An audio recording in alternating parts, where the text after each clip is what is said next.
A gente vai continuar a trabalhar sobre a questão, né, do período da ditadura militar. Né? Bom dia, Catrine. E a gente viu ali, né, a chegada dos militares, né, ao poder a partir da derrubada do João Goulart. Né? Aí, que seria a aula passada, né, da semana passada, eu encaminhei o vídeo que tratava dos dois primeiros, bom dia, Eduardo, dos dois primeiros presidentes, do período militar, né, o Castelo Branco, né, que foi o primeiro presidente aí do período, né, já colocando os atos institucionais, né, já colocando a proibição da existência de diferentes partidos políticos, já colocando, né, instituindo, né, a criação de dois partidos, a Arena e o MDB, aí a questão da cassação de alguns políticos, né, que eram opositores a esse regime, né, então se configurou ali a ditadura militar. Um detalhe bem importante, assim, que eu queria que vocês prestassem atenção, vai ter alguns autores, vai ter alguns historiadores que vão ser, assim, de certa forma, condescendentes com os militares desse primeiro momento, né, principalmente Castelo Branco, né, porque a intenção era de que seria um golpe preventivo, né, e que teríamos ali eleições já na sequência para presidente, né, o que acaba não acontecendo, porque entre os próprios militares havia uma grande divisão, né, você tinha um grupo, né, os chamados castelistas, né, ou a Sorbonne, eu falei sobre isso com vocês, né, na última aula, e eles eram um pouco mais moderados, né? Eles pensavam, né, numa transição, né, mais fluida entre esse governo militar e a entrega novamente aos civis, né, a presidência, enfim, o poder no Brasil.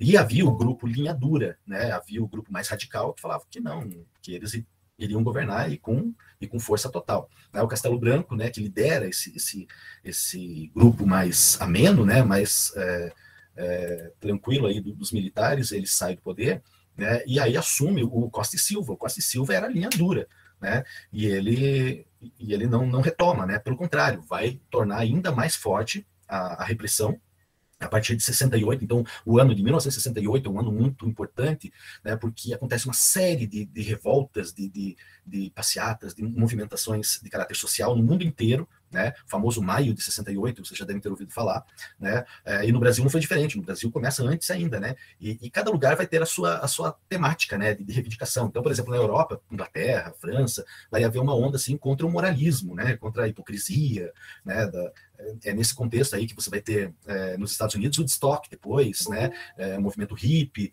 que criticam, né, a hipocrisia dos governos, né, que são conservadores, né, por isso que esses movimentos, eles são tão, assim, por exemplo, em favor da liberdade, né, o movimento Paz e Amor, né, então eles têm muito essa crítica, né, os próprios grupos, né, as próprias bandas de rock dessa época, os Stones, os Beatles no final já da carreira deles, né, mas tantos outros movimentos que começam a contestar aquela moralidade que eles diziam que era uma moralidade falsa.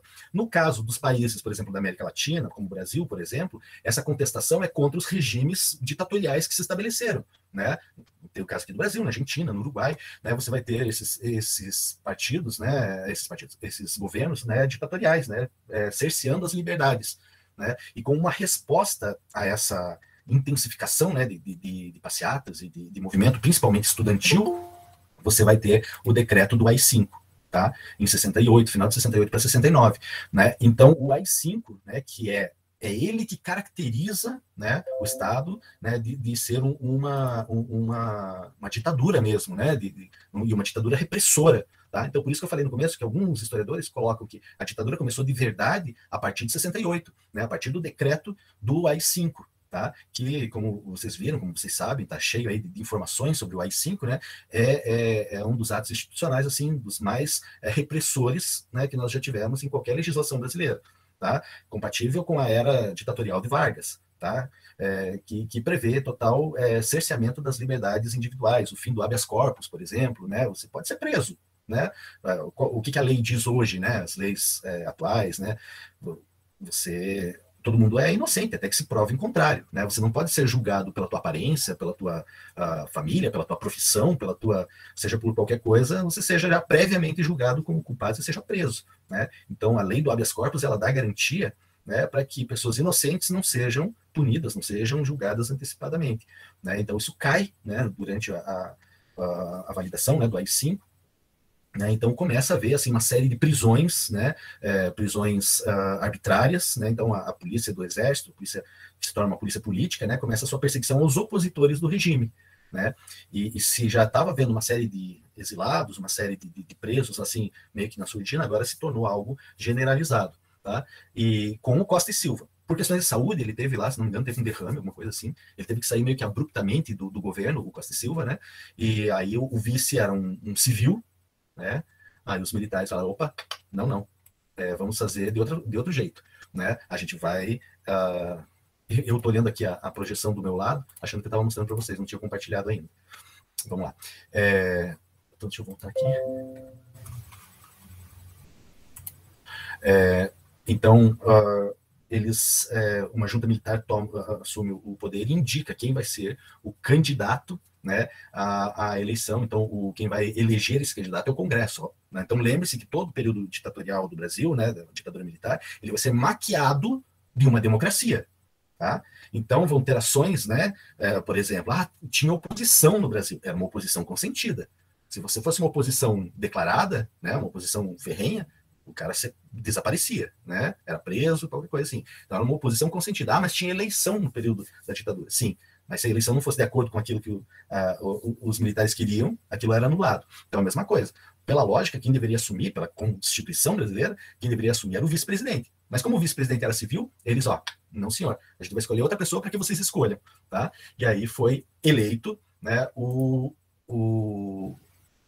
Marechal Médici, né, Emílio Garrastazu Médici, às vezes eu me confundo com esses nomes, tá? Antes de falar do Médici, né, lembrar aí de uma contextualização, né, do governo dele, né, a gente ainda está no período de Guerra Fria, né, então ainda existe toda essa dicotomia, Estados Unidos, União Soviética, ameaça comunista, né, tudo mais.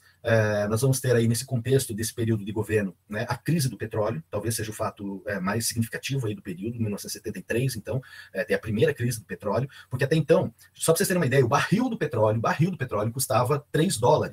$3, barril de petróleo. Né? Não é à toa que se você pega filmes da década de 60, por exemplo, década de 70, início de 70, né, aqueles carrões, né, até isso veio para o Brasil, né, depois, né, então talvez alguns de vocês lá, o avô tinha, tio, né, mas aqueles carros enormes, Galaxy, Landau, né, é um carro que você dá uma acelerada, vai um posto de gasolina, né, então porque antes não havia essa preocupação, petróleo dá debaixo da terra, petróleo é barato, né? Petróleo dá a rodo. Né? Então, era muito barato, de fato, o petróleo. Então, como eu falei, $3 era o preço do barril de petróleo. Quando que isso daí, só que os maiores consumidores de petróleo, como os Estados Unidos, por exemplo, os Estados Unidos é o maior produtor de petróleo, ao mesmo tempo é o maior importador de petróleo, porque nem todo o petróleo que eles produzem é suficiente para abastecer. Então, eles precisam comprar. Da onde que se compra petróleo? Da onde? Do Oriente Médio, tá? Dos países árabes. Tá? Mesma situação no Brasil, lógico, patamares muito menores, né? O Brasil tinha Petrobras, tinha o petróleo, mas o nosso petróleo não é suficiente para atender o nosso mercado interno. Então o Brasil comprava, para vocês terem uma ideia, naquela época se comprava 80% do petróleo utilizado no país. Tá? Então a gente dependia dessa importação. E o valor do petróleo era baixo, tranquilo, né? Já chegou lá na crise do petróleo. Então várias coisas foram acontecendo ali para reafirmar esse governo aí dos militares, principalmente do Médici. Talvez esse presidente, o Médici, tenha sido o mais característico do período da ditadura militar. Tá? É durante o governo dele que vai se estabelecer o que a gente chama de os anos de chumbo, né? Porque a repressão foi a mais dura durante o governo dele. Né? Não foi ele que criou o AI-5, mas ele utilizou o AI-5 como a sua principal arma de ação política durante o seu mandato. Né? Coloquei aqui a fotinho do Pinochet, né? Em 70 acontece também a chegada, né, do Pinochet no poder no Chile, que é a ditadura militar na América Latina, talvez a mais cruel, a que mais matou, né, de todos. Né? Então todos vocês já devem ter ouvido falar sobre o Pinochet, né, que foi um dos mais cruéis governantes aqui da América Latina desse período. Né? Como curiosidade, né, foi em 73, né, que estreou Chaves, né, pela primeira vez lá no México. México está em evidência nesse período, né, tanto que a Copa do Mundo em 70 foi no México, e quem venceu, né, inclusive, né, foi o nosso Brasilzão, né, que foi utilizado também, né, a Copa de 70, com certeza é a Copa mais famosa do Brasil.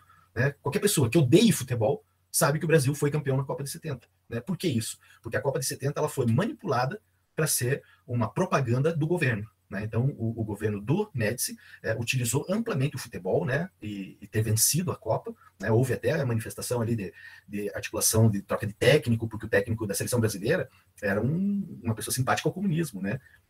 João Saldanha, se não me engano, né, os militares tiram ele, né, não vai ser mais técnico da seleção, colocam o Zagallo, né, Zagallo que era mais neutro nessas questões políticas, estava mais preocupado com a questão do futebol mesmo, tal, que vai se tornar. Então havia muito disso, isso até a interferência, né, até nessas questões esportivas aí também, tá? Então vejam, né, aqui essa aqui é uma reportagem de fato da época, né? Mas que coisa. O Congresso elege hoje o presidente. Então, as manchetes, né, a imprensa, né, ela divulgava, havia uma forte censura, né, da imprensa, então as concessões de televisão, de rádio, tudo era feito pelos militares, obviamente, né, que estavam no governo, então não podia haver oposição, não podia haver crítica ao governo, né, então um forte sistema de censura foi estabelecido, né, e aquela maquiagem, como eu falei para vocês, de democracia, ela aparecia nas notícias, né, olha, o Congresso elege hoje o presidente, puxa, olha que bacana, tem eleição, né, o Congresso é feito por quem? Pelos representantes do povo, então é um governo popular, é um governo democrático, só que não, né. O governo Médici vai ter 3 grandes projetos: um projeto econômico, um projeto político-militar e um projeto social. Tá? Pessoal, presta bastante atenção na questão aqui do projeto econômico, tá? Porque ele é o que mais aparece nas provas de vestibular, mais aparece aí na prova do Enem sobre o período militar, né? Que é o famoso milagre econômico. Né? Foi essa época que nós tivemos uma grande ascensão econômica no Brasil, né? Parecia que tudo estava dando certo. Né? Parecia que o Brasil agora não tem quem segure esse país. Né? O Brasil venceu a Copa, olha só a evolução do nosso PIB, do Produto Interno Bruto.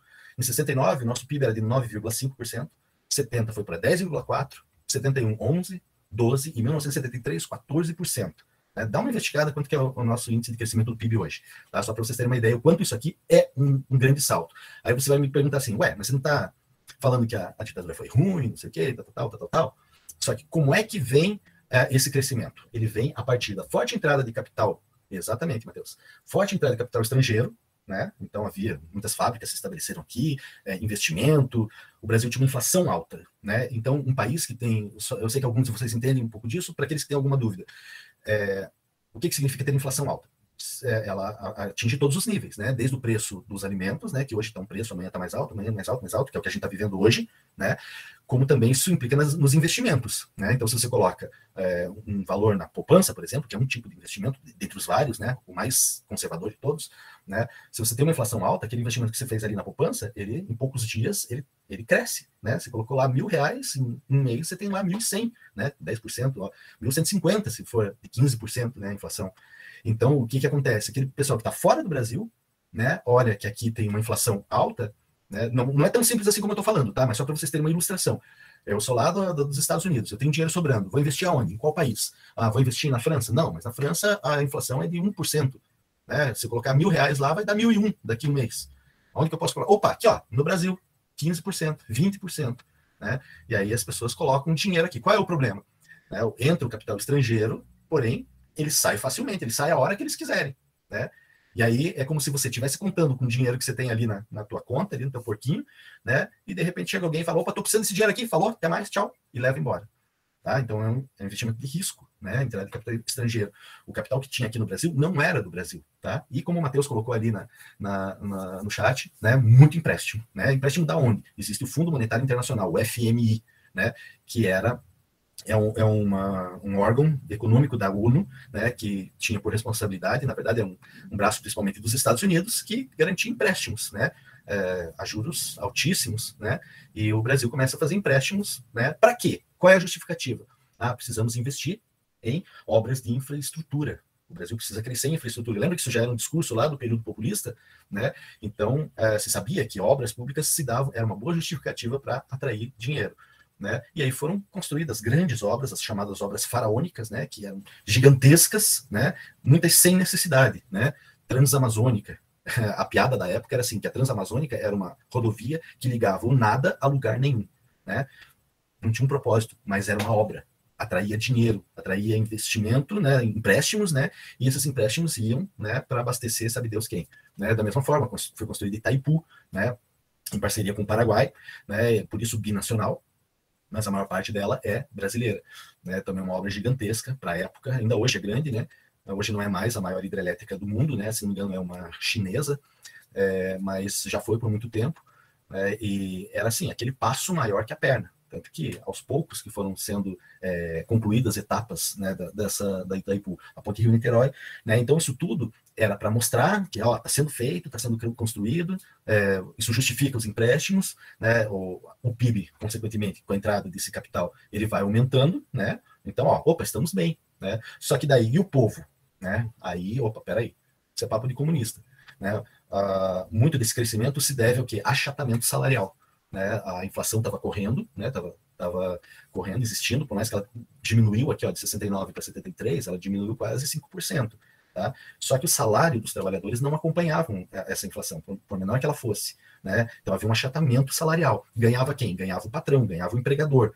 Mas a população passava fome, passava necessidade. Então foi um período que beneficiou uma parte da classe média, né? Classe média alta foi beneficiada, a classe alta foi muito beneficiada, porque esse crescimento todo do PIB, né, ele foi direcionado para as grandes fortunas, né, e a população passando muita necessidade, muita fome, né, o articulador, né, de toda essa política econômica é o Delfim Neto, esse rapazinho simpático aqui que está aparecendo ali, ele já tinha sido ministro da Fazenda do Costa e Silva, foi do Médici, né, e a tese dele era o seguinte: primeiro vamos fazer o bolo crescer, depois a gente divide esse bolo. O que ele estava querendo dizer? Que ia fazer a economia crescer, né? E aí depois os pobres iriam receber uma parte desses benefícios. Só que exatamente isso nunca chegou a acontecer. Né? Até porque nós vamos ter aqui em 1973, né? Por que eu parei em 73? Aquilo que eu tinha falado para vocês, a crise do petróleo. Tá? Então, em 73, nós temos a primeira crise do petróleo, em 76 não tem mais uma, né? Estamos tendo até hoje. O barril ele vai subir de 3 dólares, ele vai para 10. Você fala, nem é tanto assim, né?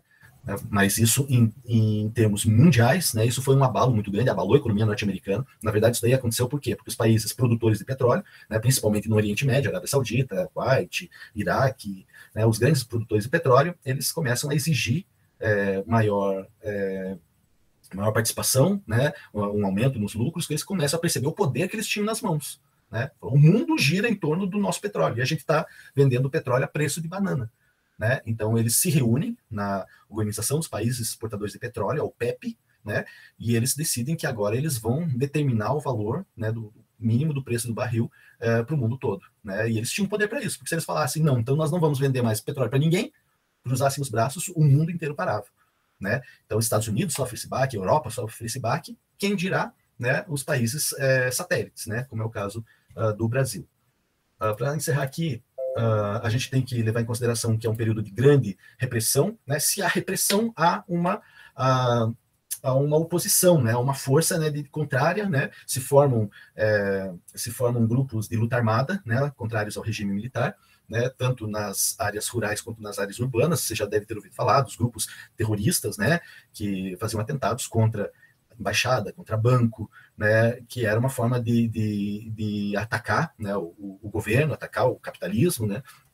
Coloquei aqui dois grandes líderes de movimentos, né, o Lamarca, que inclusive era do exército, né, um grande atirador, depois ele passa para a luta armada contra o regime. Né, o Marighella também foi outro grande nome, né, dessa oposição. Os dois foram mortos pelo regime militar, né, nos conflitos, né, foram perseguidos, tudo mais. Então, para vocês terem uma ideia, né, a repressão, né, do AI-5, em 1970, nós tivemos 500 presos políticos. Isso oficialmente, né, que estava lá, estão, né, registrados. 500 presos políticos. Desses 500, 230 são estudantes. Né? Então, vejam que as camadas que são mais perseguidas, né, eram as camadas intelectuais, né, professores, estudantes, jornalistas, alguns advogados, tá, que vão ser perseguidos aí porque se posicionavam, né, contrários àquele regime.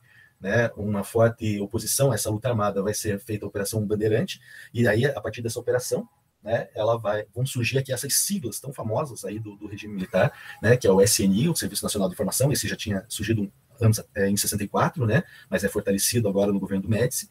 Né, essa sigla aqui também bastante famosa, DOI-CODE, né, o CODE, que era o Centro de Operações de Defesa Interna, né, um órgão de repressão do governo, que tinha sub-áreas, dentre elas o DOI, que é o Destacamento de Operações de Informação. É esse departamento que fazia as torturas, que fazia as prisões e torturas dos inimigos políticos do regime. Né? O DOPS também, Departamento de Ordem e Política Social, também era um órgão de repressão, né? E lembrando sempre que é uma repressão muito violenta, né? Uma repressão que acontecia, né, nos porões das delegacias, né? Então, as escondidas. Então, muita gente que morreu nesse período, né, por ser oposição, muita gente era enterrado em valas comuns. Então, até hoje, os familiares procuram saber o que aconteceu com o meu marido, com o meu vizinho, meu tio, meu pai, que sumiu na época da ditadura. Né? Então, as pessoas sumiam, né, o governo não dava satisfações, né, e depois foram descobertos cemitérios clandestinos do período, né, onde essas pessoas, né, com claros e evidentes sinais de tortura, né, que não sobreviviam a essas torturas, e eles acabavam morrendo e não eram entregues para a família para serem enterrados. Então, eram enterrados em valas comuns, eram dados como desaparecidos. Tá? Então, o período da ditadura militar no Brasil, né, muita gente fala, não foi uma ditadura, foi uma dita branda. Ela não foi, não. Né? Ela foi extremamente violenta, né? Em especial nesse período aqui, no período, não significa que nos outros presidentes não teve, lógico, só que numa quantidade, assim, bem menor. Né? E sempre pautada, como as ditaduras são, né, sempre pautada na repressão, né, mas também na propaganda do regime. Né? Então é desse período aqui, né, que nós temos essas frases de efeito, que agora resolveram voltar à moda, né? Como o Brasil ame o deixo, né? Ninguém mais segura esse país, esse é um país que vai para frente, né? Então foi utilizado amplamente, né, principalmente o futebol, como um elemento, né, de coesão, como um elemento de propagandear o regime, né, e também uma forma, né, de dar um cala-boca, ó, pessoal, você não tem o que comer, mas pelo menos a Copa do Mundo é nossa, né? Então, e muita gente foi, né, nessa onda. Tinha uma vida assim, extremamente miserável, mas se entretinha, né, com o futebol, né, se entretinha com as novelas que chegavam, né, na televisão brasileira, né, os programas de rádio, todos eles amordaçados, né, porque não podiam fazer crítica nenhuma ao regime. Tá certo, pessoal? Nosso tempo deu aí. Na próxima semana eu falo aí mais sobre o Geisel e a abertura do regime. Tá certo, pessoal? Então até a próxima semana, tá, gente? Tchau, tchau.